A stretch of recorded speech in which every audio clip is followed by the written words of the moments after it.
मेरा दैनिक रोटी दया का रोटी है, क्षमा का रोटी है, प्यार का रोटी है, ख्याल रखने का रोटी है। अगर आप अपने जीवन में प्रतिदिन इसको ग्रहण करेंगे, ये आपका जीवन को बदल देगा। क्रिस्त में अति प्रिय मेरे प्यारे माता पिताओं, भाइयों बहनों एवं बच्चों, आज हम लोग 19वां सामान्य रविवार में प्रवेश कर चुके हैं। हमारे मनन चिंतन के लिए संत यूहन्ना के सुसमाचार अध्याय 6 पद संख्या 41 से 51 तक दिया गया है। ये सुसमाचार हम सबों को पिछले 2 सप्ताह में जो प्रभु यीशु जीवन के रोटी के रूप में प्रस्तुत किए गए, उसी को आज फिर एक बार हमें मनन चिंतन करने के लिए दिया गया है।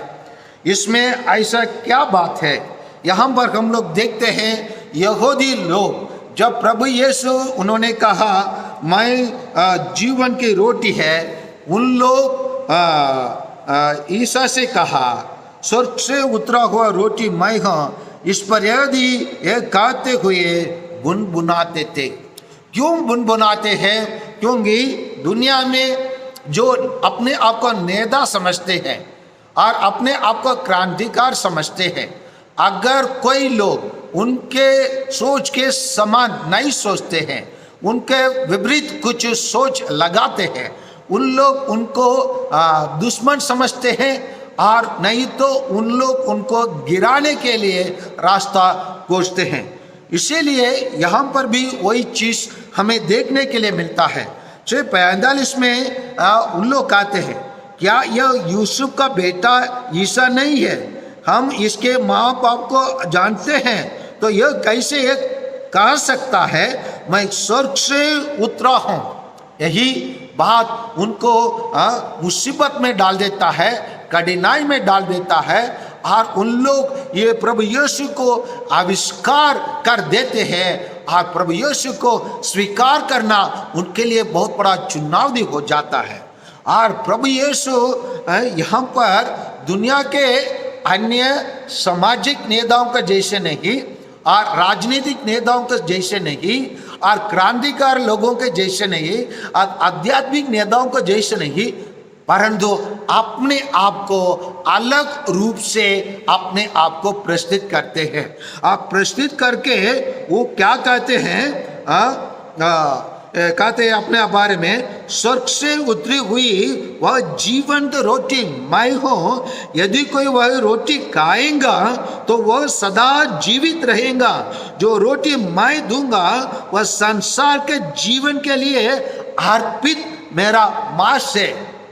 यही चीज हम लोग दूसरे नेताओं में देख नहीं पाएंगे। आप लोग कोई भी एक मेरे को खड़े होकर मेरे सामने बताइए, फादर फलना धर्म में या फलना हमारे ईसाई भाई बहन लोग जो अपने आप को बाइबल पकड़ के घूमते हैं, उनके पास इसी प्रकार जीवंत रोटी रहने वाला टबरनाकल है, जहाँ प्रभु यीशु का वास्तविक उपस्थिति है, प्रभु यीशु का वास्तविक शरीर है। उसी प्रकार कहीं कोई मंदिर में और जो भी मंदिर के रूप में जो भी चीज माना जाता है, उन सभी में इसी प्रकार ईश्वर का असली उपस्थिति कहीं है या असली शरीर कहीं है? मुझे बताइए, कहीं नहीं है। इसीलिए प्रभु यीशु दुनिया के अन्य नेताओं से, अन्य सामाजिक कार्यकर्ताओं से, अन्य राजनीतिक नेताओं से, अन्य क्रांतिकारों से, अन्य धार्मिक नेताओं से प्रभु यीशु भिन्न है, अलग है, यूनिक है, अनोखा है। सो इसीलिए प्यारे भाई और बहनों, आज के सुसमाचार हमें क्या सिखाता है, क्या बताता है? प्रभु यीशु अपने आप को एक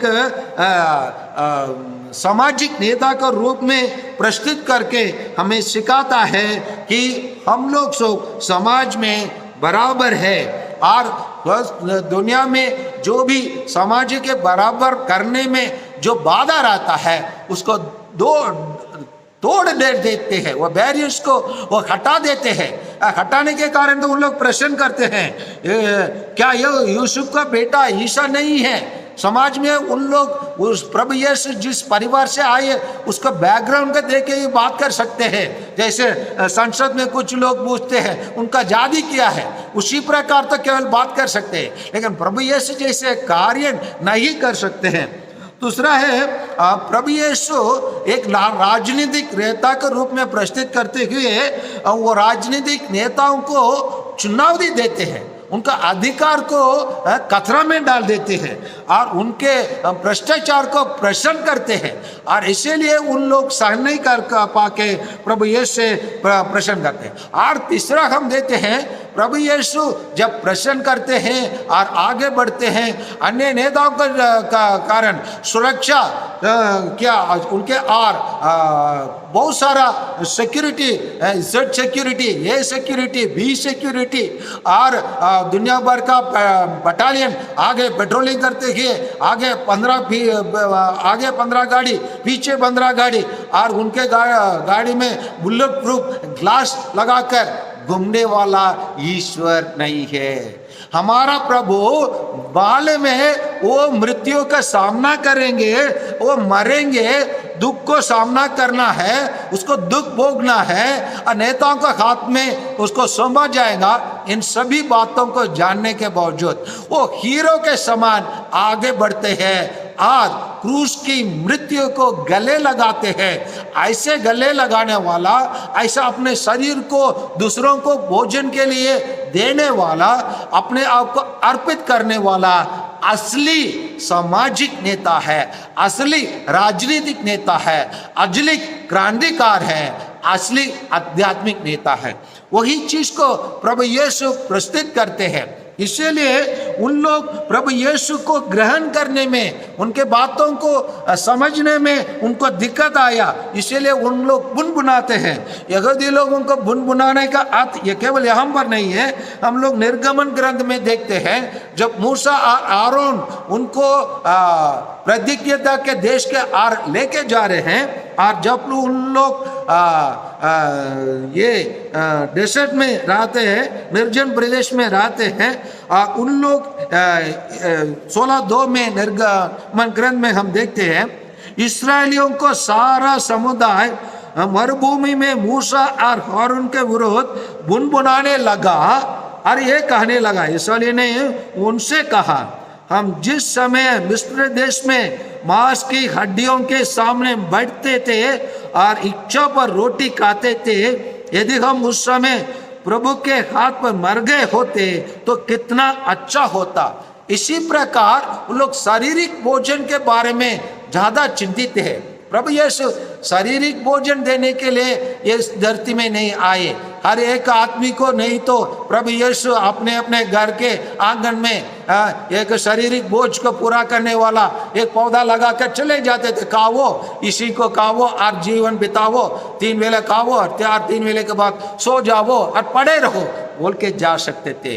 लेकिन प्रभु यीशु ऐसे काम करने के लिए धरती में नहीं आए, वो आए अपने आप को अर्पण करने के लिए, अपना शरीर को भोजन के रूप में देने के लिए। इसलिए 6:51 में कहते, प्रभु यीशु कहते, स्वर्ग से उतरी हुई वह जीवंत रोटी मैं हूँ, यदि कोई वही रोटी खाएगा तो वह सदा जीवित रहेगा।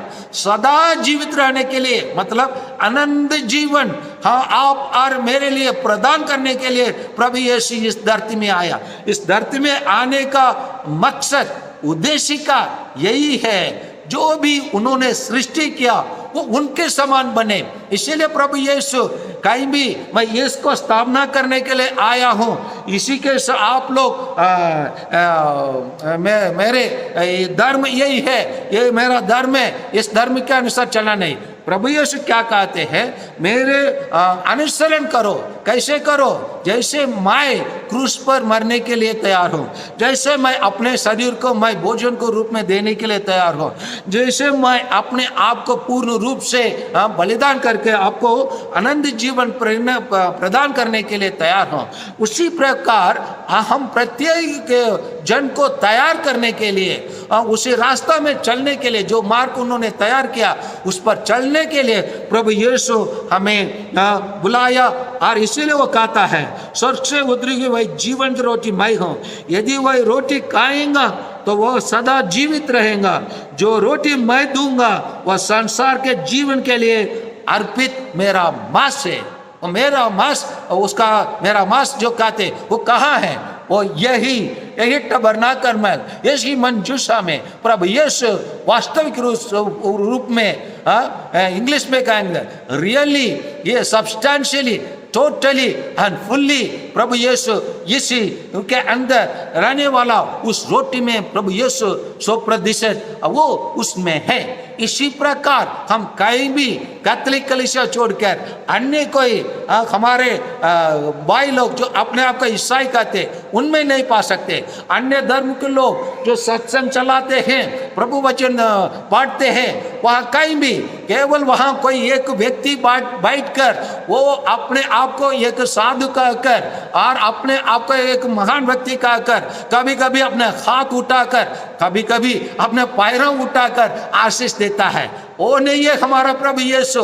हमारा प्रभु यीशु अपने आप को, अपना पूरा शरीर को, हाथ से नहीं, पैरों से नहीं, परंतु अपना पूरा शरीर को हमारे लिए जीवन का जीवित रोटी के रूप में, जीवित रहने के लिए, सदा जीवित रहने के लिए देने वाला ईश्वर है। इसी चीज को उन यहूदी लोग उन दिन में नहीं समझ पाए। प्यारे भाइयों और बहनों, मैं जो बात बता रहा हूँ ये हवा में फेंकने वाला बात है। कुछ दिनों के पहले 4 अगस्त को